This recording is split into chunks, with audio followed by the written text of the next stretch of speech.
But one thing you'll need, one skill that's invaluable for an audio tech who wants to have a clean stage, is learning cable wrapping. If you didn't know that there was a way to wrap cable, then you obviously need to hear this. There's so many times where someone could wrap a cable incorrectly and not realize that they're actually causing it to become tangled, and they're causing it to be even get over the long term wrecked.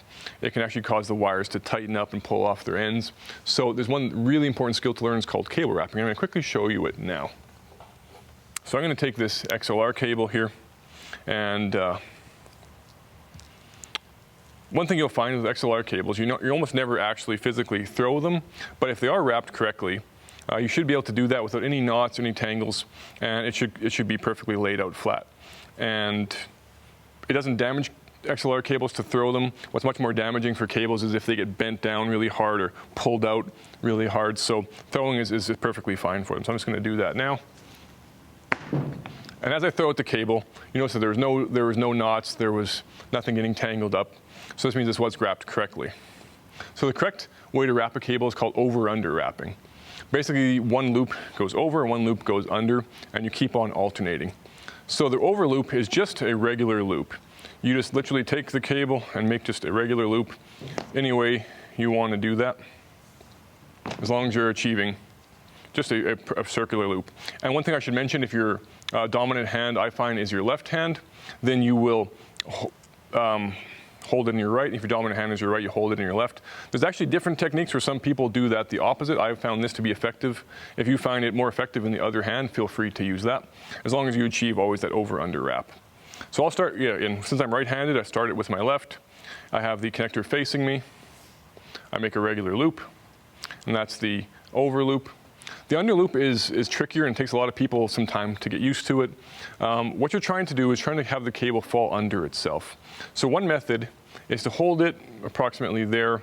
You can spin the cable towards yourself while you're lifting it up, and you'll notice that it falls under itself.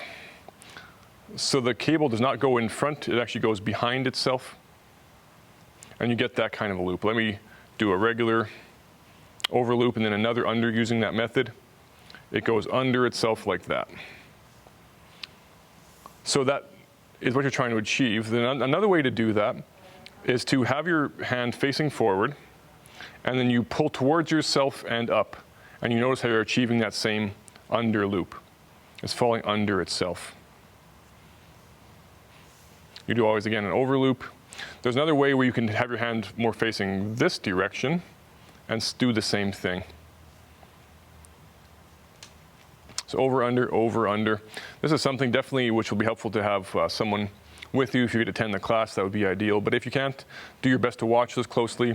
Try a few different ways. I'll go back to spinning towards myself and lifting it up, and it falls underneath. And then you try to get the right size.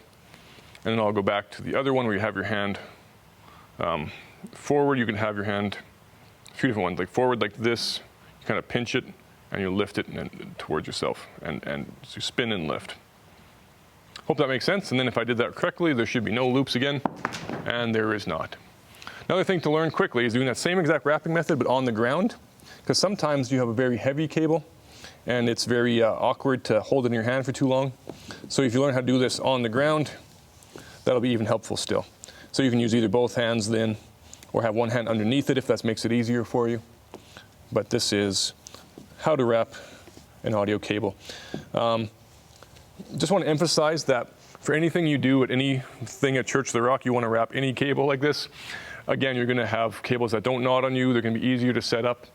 And so just imagine, let's say we do something like church camp, and there's like 75 cables or 100 cables. And imagine if they were all wrapped incorrectly and all knotted. It would take hours to clean that up. So we want to make sure that we do this correctly. And we also want to make sure our cables last as long as we can.